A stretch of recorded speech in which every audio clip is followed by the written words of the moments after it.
rising water's impact on space exploration and history. You're listening to Are We There Yet?, the radio show exploring space exploration. I'm Brendan Byrne. Kennedy Space Center houses critical launch infrastructure for civilian, military, and commercial space use. Its geographic location, surrounded by water, is designed for public safety, but it's also one of the launch facility's biggest threats. The current solutions are temporary, and the agency is racing to come up with a permanent solution to rising waters or risk losing America's access to space. As part of our series Central Florida Seen and Heard Rising Water, we'll explore those risks and what NASA is doing to protect the country's doorway to space. Then, the Space Coast's storied history is at risk of washing away. Anthropologists at the University of Central Florida are racing against the clock to uncover and catalog early evidence of the U.S. space program. We'll hear from one UCF professor about those efforts. That's ahead on Are We There Yet? Florida is well known for being a space hub, with rockets routinely blasting off into orbit. Kennedy Space Center's location is intentional. Surrounded by water on all sides, it offers a safe way to launch rockets from the U.S. But that geography is one of its greatest threats. Rising sea levels, flooding, and erosion threaten Florida's spaceport, and the Kennedy Space Center is trying to fight back. Here to talk about how KSC is trying to protect the Space Coast is the Director of Center Planning and Development for Kennedy Space Center, Tom Engler. Tom, welcome to the show. Thank you. This series is looking at the threats of rising water, both coastal intrusion and inland flooding here in Central Florida. Along the Space Coast at the Kennedy Space Center where you are, just what are those threats? The biggest concerns that we have would include sea level rise and the large storms that are starting to happen more frequently.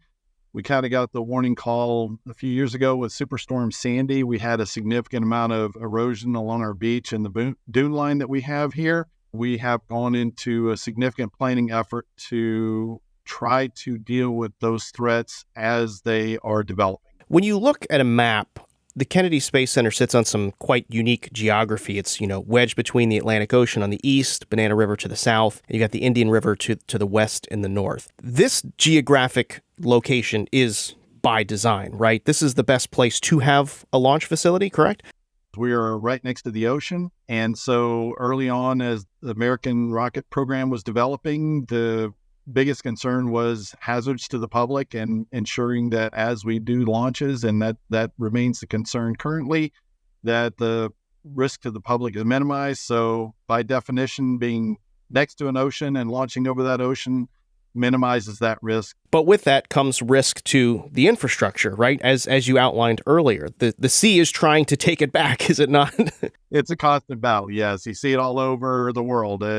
You've got people worrying about beach restoration. We spent significant funds to restore the dunes that were damaged during Superstorm Sandy. We've gone and done a significant project to build up the dune structure that basically goes from just north of Launch Complex 39B to just in front of Launch Complex 41. And so that has helped to protect the infrastructure that we have here from the storms that have popped up, over the last few years. When designing those launch pads to begin with, what kind of mitigation efforts were there? Were designers thinking about this constant threat of coastal erosion? I would say that the biggest thing they did, just because of the proximity to groundwater, if you look at 39A and B as an example, and all of the launch sites, they're all elevated. That was just because you're in Florida, and if you dig 3 feet into the ground, you're going to strike water. And so that was a big concern here. If I recall correctly, the average height of Kennedy Space Center is somewhere around 6 feet above sea level. So we are close to water. So that is a constant concern for us in ensuring that the infrastructure we have here is hardened and protected to the maximum extent. So essentially there's water on all sides and below. You're constantly dealing with water. Tell me a bit about the dunes. You mentioned that you built up the dunes after Superstorm Sandy. What does this kind of protection look like? Can you explain what the dunes are and what they're doing to protect these pads? Basically, what they're there for is as these storms come by, either offshore or come onto shore, they are there to effectively protect the infrastructure against the waves that are generated during a storm. We've experienced several storms since the dunes were put together. Proud to say for the team that designed the dune restoration project that the dunes have held up really well. That part has worked well. And again, the intent was to protect the infrastructure that sits on the other side of the water from the dunes. And so far that's gone really well. It's not a guarantee. It is one of the mitigation measures that we need to be looking at long-term for us. What are some other mitigation measures you're thinking about long-term? There is a road, it's called Phillips Parkway, that kind of goes north-south between the dunes and the launch site. So one of the things we're looking at is the elevation of that road to act as a secondary barrier. Another one is further hardening of the dunes and expansion of the dune project and infrastructure. That will, again, provide additional capability to protect against the storm surges and things that could happen during a hurricane. And so those are probably the two biggest projects, but as we're looking to build new structures, we have to ensure that we are building those in areas that are higher than we have been worrying about before. So as part of our planning process, we have taken a look at all the different factors that would affect the type of construction we're doing, which not just includes sea level rise and the existing wetlands that we have, but threatened and endangered species and factors like that. So we've actually narrowed down our development areas into a few small areas that allows us to basically protect against all of those different factors, including sea level rise and potential for those larger storms. KSC's focus over the past decade or so has been to become a multi-user spaceport, which includes those commercial companies. SpaceX is using one of those pads that you mentioned. Has the threat of water intrusion played a role in the development of KSC? In other words, are commercial companies thinking about this as a problem in the future? And how is Kennedy Space Center reassuring those companies that it's under control? I think as we're looking to allow further development of the center, we're limiting development to those areas that are least risk. I don't know that we can ever say truly that it's under control, but we are trying to ensure that any of the development that we do allow to happen here incorporates those concerns, and that we are working with the private companies that are coming in and doing the development work, whether it's Blue Origin and Exploration Park or OneWeb or SpaceX, the other companies that are coming out here to do work, working with them on designs and all that tries to minimize those effects to the maximum extent possible. But again, our biggest mitigation right now is just to limit the areas that the development can occur in so that issues with water continue to grow, that those are minimized with any new development that occurs here on center. Tom, a Bloomberg analysis last year found rising seas will cost federal facilities some $387 billion. Merritt Island and Kennedy Space Center is likely to face one major flood a year and minor floods every week. Do you look at this at a cost perspective, and is there a price tag to this? And is that driving some of these efforts to prevent some of the damages done by rising waters? Well, as you would expect, there's a price tag with all of these kind of mitigations that are going on, with the exception of just, pure facility siting. But there are significant price tags that would be attached to any of the mitigations that I mentioned earlier, whether it's raising the roadbed, additional dune structures, those kinds of things, and they're not insignificant. We are working to incorporate that planning into our overall construction of facilities planning for the center and for the agency, so that we are ensuring that people understand what we're facing, what we need to do, and that as money becomes available, we're able to implement the projects that we can with the money that's available at the time. Like Kennedy Space Center and the Space Coast's launch infrastructure is extremely unique, and it's not anywhere else, right? I mean, you really have to protect this at all costs, right? I will say that one of the things that the center that we can be proud of, and the state of Florida as a whole and nation, is that the environment that we've created here since the end of the shuttle program is one that exists nowhere else in the world. We have 4 companies here doing human spaceflight activities: SpaceX, Blue Origin, Lockheed Martin, and Boeing, and there's nowhere else in the world that goes on. And as we look to continue to, and I'll say, when I say we, I include the Space Force Station with this, there's a large number of launch service providers that are coming in because we have access to to the ocean. As you mentioned, the ability to launch over the ocean is a significant enabler for commercial space companies. And then the access to the airspace that we have, that we're able to clear that to orbit effectively to enable these launches. Yeah, and there's very few places in the world that kind of environment exists. And so as you look at the changes that have happened since the end of the shuttle program here at the Space Center and the spaceport as a whole, they've been massive. And this is the new space age that we're looking at, and it's centered here. I mean, it really is. The infrastructure that's here, the intellectual property, for lack of a better term, everything that's happening here is basically priceless. I mean, there's no other way of saying it. So we definitely need to protect it the best as we can, and ensure that the advantages that have been gained by opening up our space center to commercial companies continues to pay dividends and really benefit the American public as a whole. And it's again, it's been significant. It's something to really be proud of. And like I said, that this environment exists nowhere else in the world. You mentioned there is a significant cost. This is a relentless battle that does not seem to be pulling back at all. But I have to think that, NASA is one of the agencies leading the charge in observing and tracking climate change and sea level rise. Does this give you a bit of a leg up in this fight, knowing that you've got these NASA resources on your side to help protect the sites that launch these NASA resources? I think everything helps. We're working across the federal government with the different agencies that are looking at that. Certainly the work that NASA's doing along with NOAA and other federal agencies to understand what is happening and how it's affecting us will help to deal with the consequences of these different things that are happening, whether it's stronger storms or sea level rise, the flooding that comes with all that. As a nation, as a state of Florida, Brevard County, I mean, there's been a lot of work that's gone in at all levels, and it's pretty amazing. Again, in the grand scheme of things, understanding this, realizing what we have here and making sure that we don't have an adverse effect to it, I think that's probably the thing that's, to me, the most important out of all this. With that said, I mean, do you feel like you are getting more support because of some of the historic storms that we've gotten, like with Ian and Nicole and Idalia?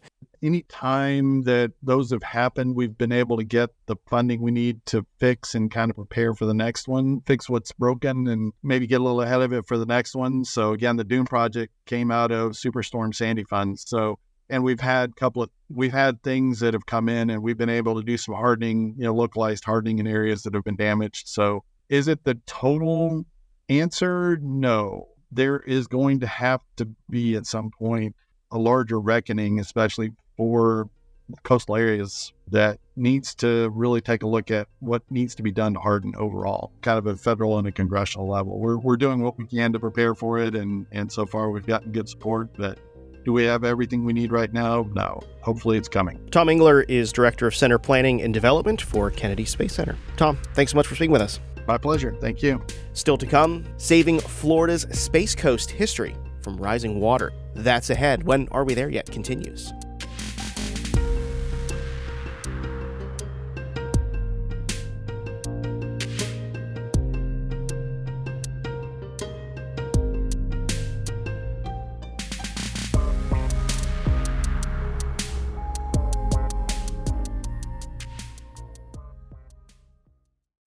You're listening to Are We There Yet? I'm Brendan Byrne. Anthropologists in Central Florida are trying to preserve the history that is scattered along the Space Coast. Once dry artifacts are now soaked in water. Some of that history now underwater includes ancient pottery and village sites from pre-contact times thousands of years ago. And recent history, like evidence of the space race of the 1950s and 60s, is also at risk. UCF anthropologist and professor Stacy Barber is trying to dig up that history before the water takes it. While water can help preserve some artifacts, when water creeps in on previously dry sites, the water can change the artifacts completely. Stacy Barber now joins us to talk more about her and her team's efforts to save history from rising water. Stacy, welcome to the show. Thank you. So before we dive too deep into the issue of water and your work, let's talk about your work in general. What are you doing out on the Space Coast? So I am part of a research team that includes myself and 2 other anthropology professors at UCF, and then the Space Launch Delta 45 Cultural Resource Manager. And together we are investigating archaeological sites on the barrier island that is occupied by the Cape Canaveral Space Force Station, documenting everything we can about these sites because they're in low-lying areas and are at high risk of inundation from sea level rise and increasingly severe storm surges. What are some of the things that you are looking for there? You think of an archaeological dig site of Cape Canaveral and you think, well, I was bumping in the 1960s. Are you looking for those historical things or even before that? So both, actually. Anything over 50 years old can be considered archaeological. So I'm sorry to all of your listeners. I'm close. I know, exactly. Soon to be myself, who are technically archaeological. So we do everything from the peak pre-contact period. So that's going to be anything before about 1565. And then also anything after that time period that dates up until about 1955. What are some of the things that you're uncovering? What was there pre-contact? There was a ton of stuff here pre-contact. So lagoons are one of the best ecosystems for human beings to live around because essentially you just have fish in a barrel. There's just so much food, and ecosystems like the Indian River Lagoon, which until very recently were among the most diverse in North America, provide all kinds of resources. And so humans have lived on lagoons for thousands of years. And obviously, I'm sure some of your listeners are familiar with the Windover site in Titusville, which is on the west coast, on the mainland of the Indian River Lagoon. And that site is 10,000 years old. So people have been living in that area for a really long time.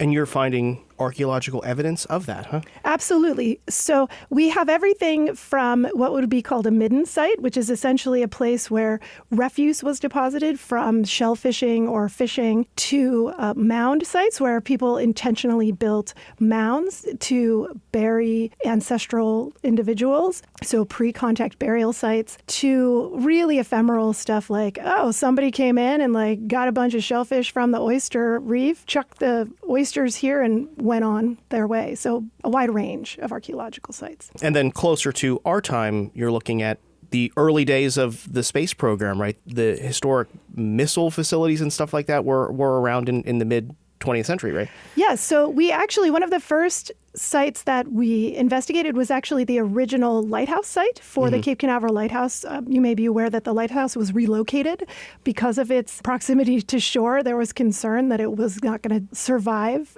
hurricanes. So we've investigated the pad of the original lighthouse. And then just this past year and the year before, we've been looking at the Bumper missile launch pad, which is having its 75th anniversary next year. So we identified the concrete foundation of the control building from which the missile was originally launched. And I have to say, OSHA would be horrified at the conditions. So they were really close to where the missiles were going off back in the 1950s. Okay. I mean, 75-year-old missile, silo. Yeah. I see that. Yes. What do we stand to lose when it comes to the history of the U.S. space program if this work isn't done in time before the water washes it away? And the water will probably hit some of the historic launch pads eventually.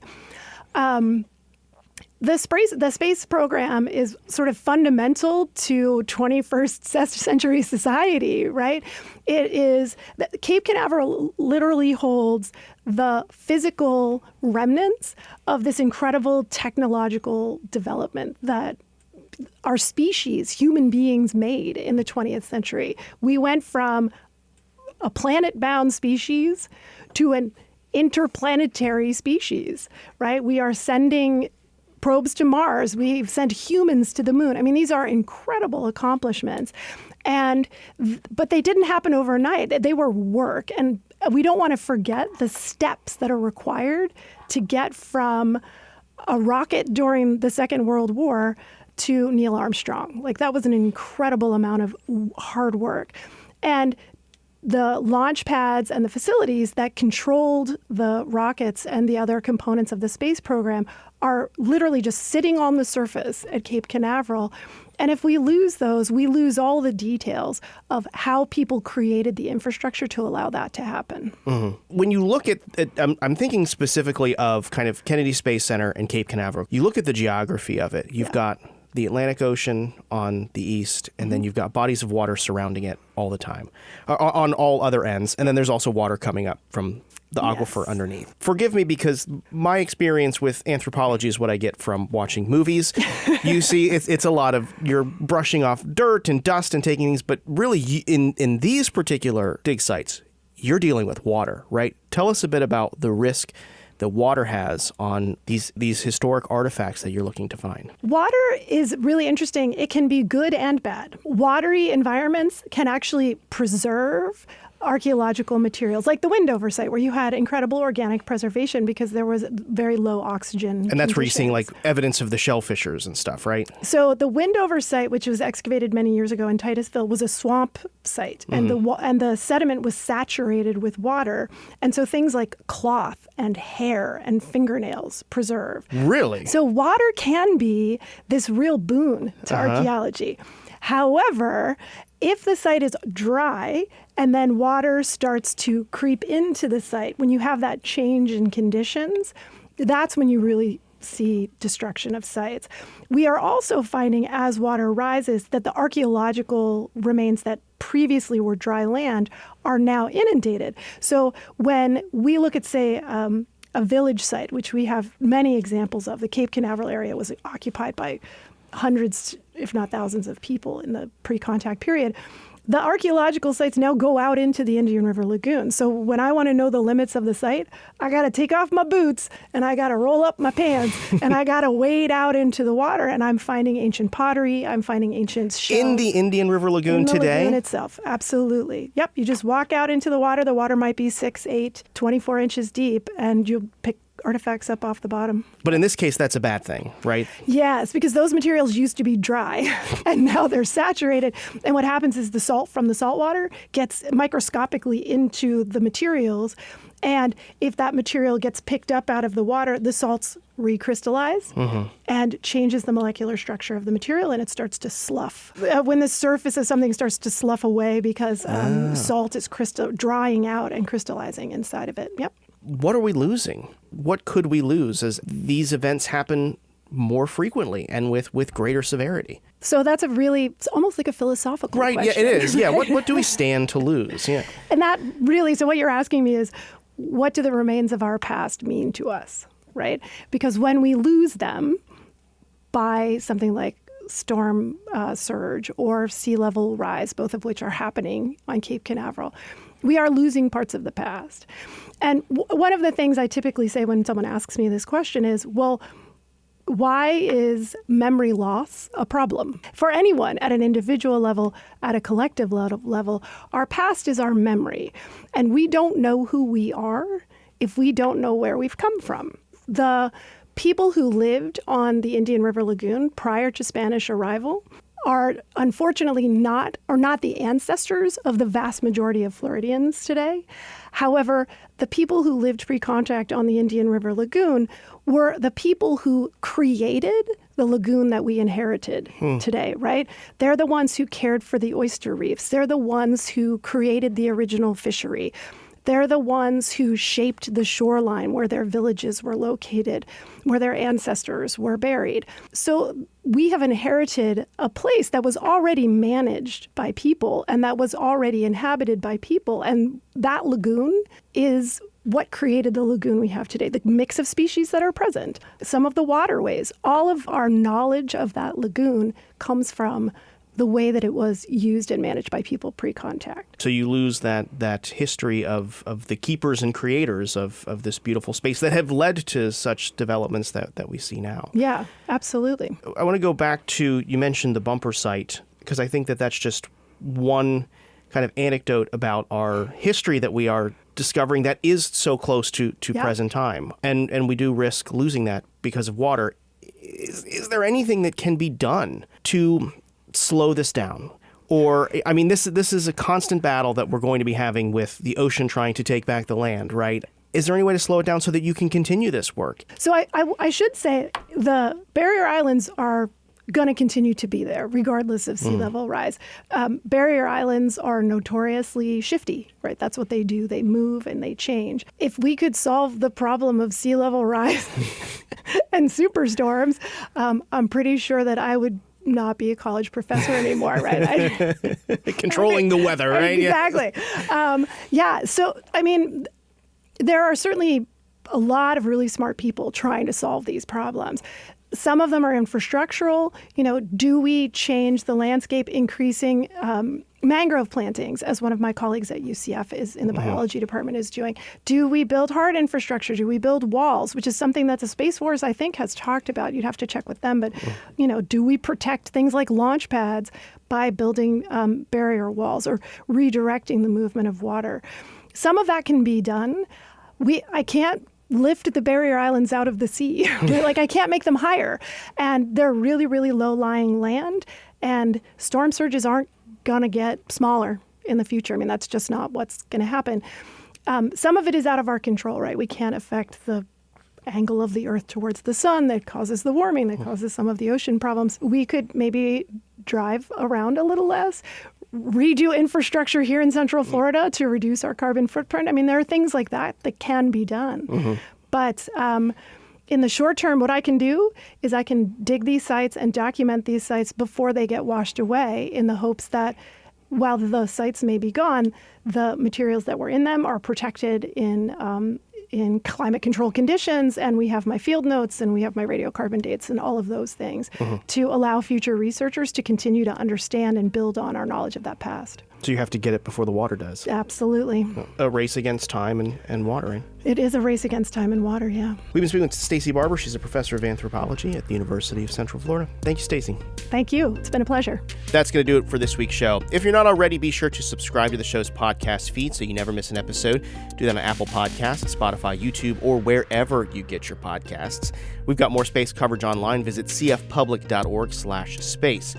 And hear more from our series, Central Florida Seen and Heard, Rising Water, on our website, cfpublic.org. Are We There Yet is a production of Central Florida Public Media. Our producer is Marion Summerall. Editorial guidance from Latoya Dennis. Support for Are We There Yet comes from our listeners. Until next week, I'm Brendan Byrne.